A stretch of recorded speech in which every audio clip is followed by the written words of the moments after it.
Moikka! Mä oon Jasmin Kosonen, sosionomiopiskelija Oulun ammattikorkeakoulusta. Mä tulin nyt kertomaan teille, mitä on ohjaajan työ tai millaista on olla ohjaajana lastenkodissa perustason yksikössä. Onko teille aikaisemmin tuttu lastenkotimaailma tai lastensuojelu yleisesti? Okei, no mutta tuleekin hyvään saumaan tämä pieni esitys sitten tästä aiheesta. Elikkäs, mä oon nyt ollut vuoden vakituisena lastensuojelussa ohjaajana ja meidän yksikkö sijaitsee tuolla Limingassa ja me ollaan tosiaan perustason yksikkö. Ja alkuun meillä on 7 nuorta, 10-17-vuotiaita. Ja meitä työskentelee 7 ohjaajaa meidän yksikössä. Ja sitten sisältäen siihen erityisohjaajan ja sitten yksikön päällikön. Ja meillä ohjaajilla on sosionomikoulutusta ja lähihoitajan koulutusta. Ja meillä ohjaajilla on 3-vuorotyötä sisältäen aamu-, iltaa ja yövuoroa. Ja painottuen kuitenkin iltavuoroihin. Meillä on vakiyökkö, joten yövuoroja meillä ei ihan hirveästi ole 6 viikon listassa. Meidän päivä koostuu aika lailla semmoisesta perusarjesta. Käydään keskusteluja nuorten kanssa, käytetään harrastuksissa, hoidetaan nuorten asioita, touhuillaan kaikennäköistä yhdessä. Meillä on viikoittain yhteisöhetki, johon velvoitetaan jokainen nuori osallistumaan, ja sitten joka toinen viikko meillä on yhteinen aktivointi, mihin myös velvoitetaan jokainen nuori osallistumaan. Semmoinen yhdessä tekeminen ja yhteisöllisyys on tosi isossa roolissa meidän yksikössä. Meillä on päivittäin raportit aamulla, päivällä ja illalla vuorovaihtuessa. Ja sitten viikoittain meillä on viikkopalaveri, joka on sitten vähän pidempi NS-raportointi nuorten asioista. Ja sitten kerran kuukaudessa meillä on tiimipalaveri, milloin on myös työnohjaus, jolloin on sitten vähän enemmän aikaa käydä nuorten asioita läpi.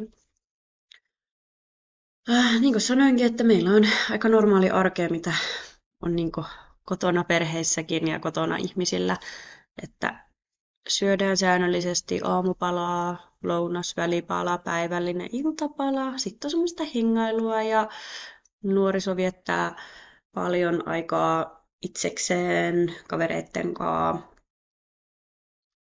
Se on semmoista niin sanotusti perusarkea.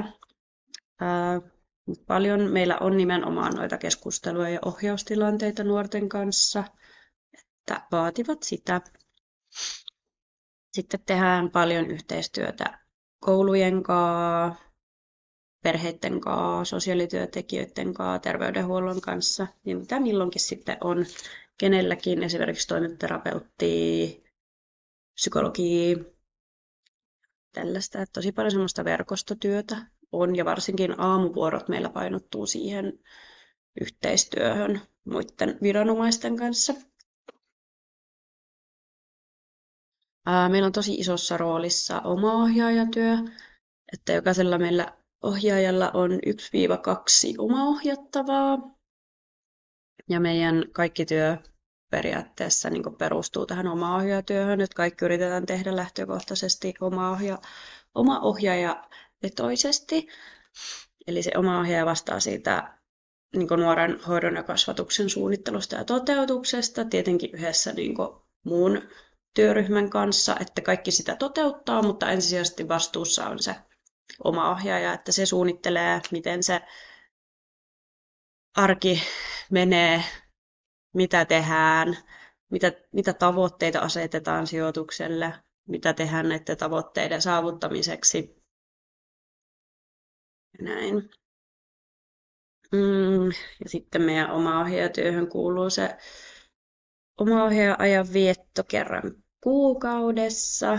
Tehdään vähän mitä nuori sitten haluaa sinäkin kuukautena tehdä. Tosi monet tykkää käydä vaan syömässä niin oma-ohjaajan kanssa ja keskustella siinä asioista. Toiset tykkää tehdä jotain toiminnallista. Sitten oma-ohjaajakeskustelut on viikoittain. Niitä käydään nuoren kanssa, koska oma-ohjaaja on se, joka on niin täysin perillä sen nuoren asioista. Kun meitä on täällä kuitenkin 7 aikuista, 7 nuorta, niin on paljon juttuja, mitä täytyy niin handlata ja tietää, niin sitten se on ajateltu, että oma-ohjaaja on niin täysin perillä oman nuoren asioista, jonka myötä sitten yleensä oma-ohjaaja osallistuu kaikkiin palavereihin ja kotisoittoihin sen myötä, koska se tietää parhaiten oman nuorensa asiat. Sitten meillä laaditaan hoito- ja kasvatussuunnitelma aina sijoituksen alussa ja sitten se päivitetään 3 kuukauden välein tai sitten tarvittaessa aikaisemmin. Ja kuukausi- ja loppukoosteen kirjoitus kuuluu myös oma-ohjaajan työhön, että kuukausittain kirjoitetaan nuoresta kuukausikooste, miten kuukausi on mennyt, mitä on tehty.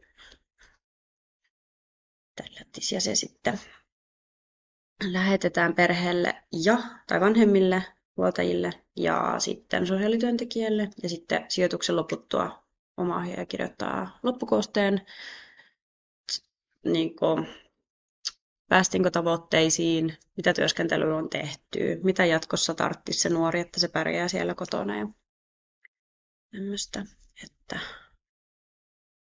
paljon näkyy oma ohjattavuus meidän yksikössä.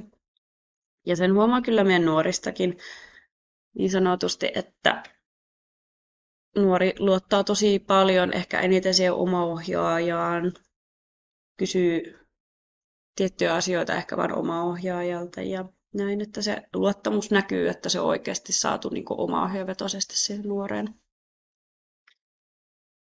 Mä koen, että parasta mun työssäni on päästä näkemään, kun meidän lapset ja nuoret kasvaa ja kehittyy ja saa olla itse siinä mukana vaikuttamassa siihen nuoren elämään ja kasvuun ja kehitykseen. Sitten me saadaan tosi paljon vaikuttaa meidän omaan työhön ja me saadaan tehdä sitä ihan täysin omalla persoonalla. Että saa tehdä työtä niin kuin omalla tyylillään ja ei ole niin vakavaa täällä se työskentely. Yksikään päivä meillä ei todellakaan ole samanlainen. Ja meillä on tosi kova semmoinen tekemisen meininki täällä, niin kuin sanoin, että kaikki tekee duunia täydellä sydämellä, niin se kyllä näkyy täällä meillä. Ja sitten joka päivä on olo, että menisi toisen perheen luo niin päiväksi, että itsellä ei ole ollut semmoista, että ärsyttäisi tulla töihin, vaan musta tuntuu, että me vaan mun toisen perheen kanssa niin viettämään päivää ja näin. Että on kyllä hyvä olla täällä töissä. Kiitoksia. Heräsikö kysymyksiä tähän loppuun? Loppuun sitten jotain.